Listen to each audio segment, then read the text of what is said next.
जैसे बिहार में अपराधी फल फूल रहे हैं, अब एंटी रोमियो स्क्वाड भी बनाने की तैयारी। कुछ ऐसा नहीं हुआ सम्मान रखने के सर जी, बस कर दिए सर जी, आज के बाद कुछ ऐसा नहीं हो सका सर जी, बिल्कुल सर जी, माँ भी जा रहे हैं इस चीज की। सर जी सबके माँ बहन की इज्जत रखेंगे सर जी, सम्मान करेंगे उनका सबका। सर माफ कर दो, आज के बाद गलती नहीं होनी सर। सर जी माफी चाहते हैं, बिल्कुल माफ कर दो सर, आज के बाद ऐसी गलती कुछ नहीं मिलेगी सर जी। सर माफ कर दो, आज के बाद गलती नहीं होने की सर, ऐसी कुछ नहीं।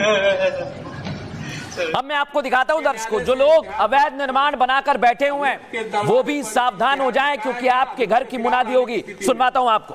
अभियुक्त को 7 दिन के अंदर न्यायालय से इश्तेहार प्राप्त कर अभियुक्त के दरवाजे पर इश्तेहार चिपकाया गया। अभियुक्त के फरार रहने की स्थिति में अभियुक्त को 7 दिन के अंदर माननीय न्यायालय या थाना के समक्ष आत्मसमर्पण कर देंगे, नहीं तो इस घर का कुर्की जब्ती किया जाएगा।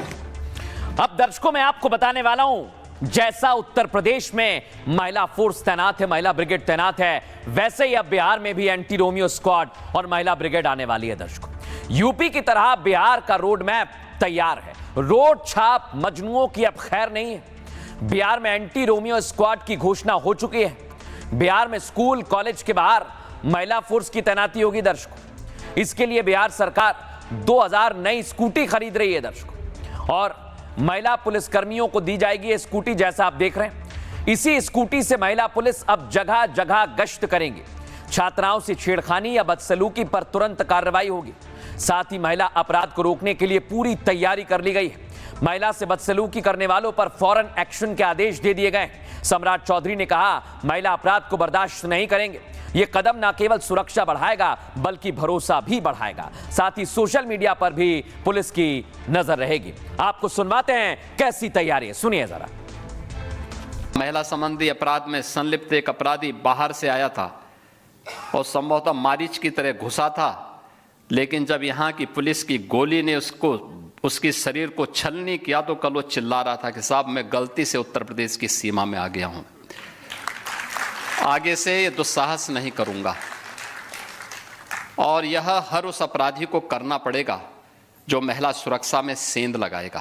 कोई रोमियो घूम नहीं सके, कोई हमारी बहनों को छेड़ ना सके, बच्चियों को नहीं छेड़ सके। इसके लिए विशेष फोर्स लगाने का काम किया जाएगा। और सभी के छुट्टी पर, जब स्कूल कॉलेज में छुट्टी होगी तो विशेष तौर पर अभियान चलाकर वहां पर पुलिस फोर्स पर्याप्त उपलब्ध कराई जाएगी। सोचिए दर्शकों, आप जो कहा वो किया जा रहा है। और आज इसलिए हमने बिहार की जनता से बात की है और वो क्या कह रहे हैं इस बड़ी कार्रवाई पर, आपको सुनवाते हैं बिहार की जनता को। हम चाहते हैं कि यूपी के मॉडल पे ही बिहार आगे बढ़े। जो भी लोग वोट दिए हैं नीतीश कुमार को, एनडीए को जो भी वोट दिए हैं, तो उसी पे वोट दिए हैं कि योगी मॉडल पे बिहार को ले जाना है। बहुत अच्छा है और इस कानून को आना चाहिए। और उत्तर प्रदेश के बाबा का जो कानून है वो भी बिहार में होना चाहिए। और जितने माफिया है, नहीं तो सिलेंडर ले लें और नहीं तो बिहार छोड़ के बाहर चला जाए। ठीक हो रहा है, माफिया का संपत्ति जब्त हो रहा है तो और क्या चाहिए, बढ़िया बात है। उस सबका संपत्ति जब्त करके बिहार के विकास में लगाइए। तो ये भाजपा की पहले से, जहाँ भी भाजपा की सरकार है, आप नज़र दौड़ा लीजिए, वहाँ अपराधियों को किसी हाल में बख्शा नहीं जाता है। और यहाँ भी वही होगा। जो चार्जशीटें होंगे, जो अपराधी होंगे, जो बाई नेचर करप्शन के नज़दीक रहते होंगे, उनको समाप्त कर। तो बिहार में बहुत पहले आना चाहिए था ये चीज़, लेकिन सरकार को एक यही रिक्वेस्ट रहेगा, क्रिमिनल का जब्ती होना है। ये तो बहुत ज़रूरी है, क्योंकि क्राइम अगर बैलेंस नहीं होगा तो हम नहीं सोच सकते हैं एक। अब दर्शकों, खबरों में आगे बढ़ेंगे। आज जैसा उत्तर प्रदेश के मुख्यमंत्री योगी आदित्यनाथ कार्रवाई कर रहे हैं वो मैंने आपको दिखाया, लेकिन अब पाकिस्तान में क्या हो रहा है बताऊंगा। और उसका सीधा कनेक्शन बाबा बागेश्वर से है, उत्तर प्रदेश से है, लेकिन इसका कनेक्शन 26/11 से भी है। दर्शकों, आपको बताता हूं पाकिस्तान में इस वक्त क्या हो रहा है। पहली तस्वीर दिखाता हूं आपको। अयोध्या में भगवा ध्वज लहरा गया है और इसी भगवा ध्वज की वजह से पाकिस्तानी बौखला गए हैं।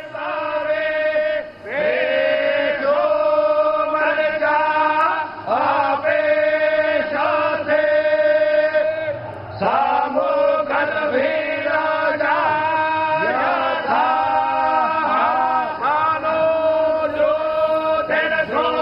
दर्शकों, आपको एक बड़ी बात बताता हूं, इधर भगवा ध्वज लहराया, उधर मुल्ला मुनीर का मौलाना परेशान हो गया। यानी यहां केसरिया ध्वज लहरा रहा और यहां पाकिस्तान में बगावत शुरू हो गई है।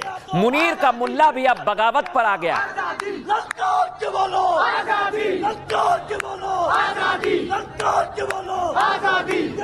अब दर्शकों कैसे मुनीर को बगावत की सुगंध आने लगी है। सुगंध इसलिए बोल रहा हूं क्योंकि अब मुनीर का बचना मुश्किल है और वहां इत्र ज्यादा लगाते हैं दर्शकों। उसका पहला सबूत आपको सुनवाता हूं।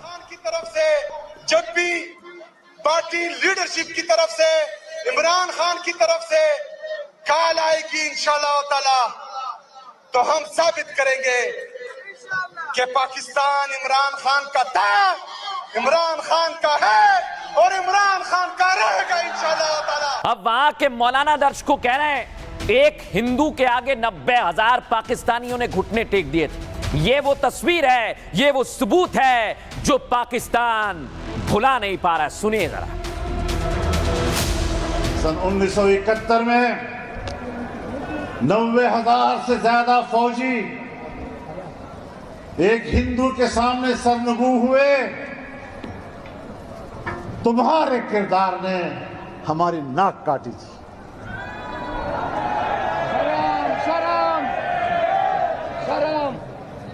तुम्हारे किरदार ने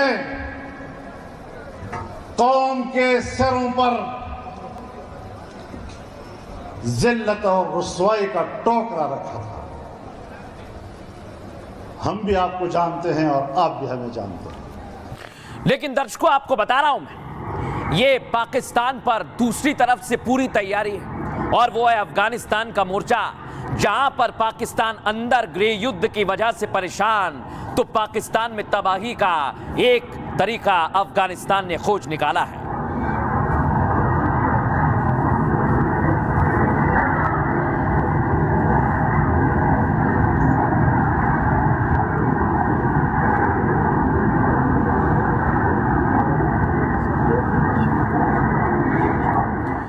दर्शकों, 26/11 की बरसी कल थी और कल से ही पाकिस्तान में बगावत शुरू हो गई है। क्या इसका 26/11 से कनेक्शन है? क्योंकि जो आतंकी भेजते थे आज उसी पाकिस्तान में आतंकी मुल्ला मुनीर को मारने के लिए तैयार है। आपको अगली तस्वीर दिखा रहा हूं मैं, दिखाइए जरा अगली तस्वीर। पीएम मोदी, ये तस्वीर हमने पहले ही बता दी थी, साफ कर दी थी कि जब जब भारत में भगवा लहराएगा पाकिस्तान में तबाही आएगी। और ये वो सबूत है दर्शकों जो हमने आपको बताया था। यही है वो सबूत, देख रहे हैं ना, हमने बताया था जब भगवा ध्वज लहराएगा तो पाकिस्तान में तबाही आएगी और वैसी ही तस्वीर इस समय पाकिस्तान में देखने को मिल रही है। अब मैं आपको अगली तस्वीर दिखाऊंगा दर्शकों, क्योंकि ये 22 नवंबर को मैंने बताया था, लेकिन अब देश में भी गद्दार आने लगे हैं। पाकिस्तान को कुछ समझ नहीं आ रहा तो वो वही हरकत कर रहा है, देश में गद्दारों को भेजने लगा है और वो मुनीर सामने आ गया है, वो मुल्ला मुनीर का जासूस सामने आ गया है। इसी को लेकर दर्शकों आज बाबा बागेश्वर भी सामने आ गए। उन्होंने आज गद्दारों को क्या संदेश दिया है सुनवाता हूं आपको। देश में घुसे आए, 3 मकान हो तो वो हरा रंग का टांग देते, ऐसे लगने लगता जैसे अपन बगल वाले पड़ोसी देश में घुसे आए। अपने भी यदि भगवा लहराने लगे ना हर घर के बाहर, ऐसा लगेगा जैसे अयोध्या आ गए हों, ऐसा लगेगा जैसे राम राज्य आ गया हो। और एक बात कहें पागलों, चढ़ मुगलों की छाती पर हमने भगवा लहराया है, चढ़ मुगलों की छाती पर हमने भगवा लहराया है। कब्र से उठकर देख ले बाबर, मंदिर वहीं बनाया है।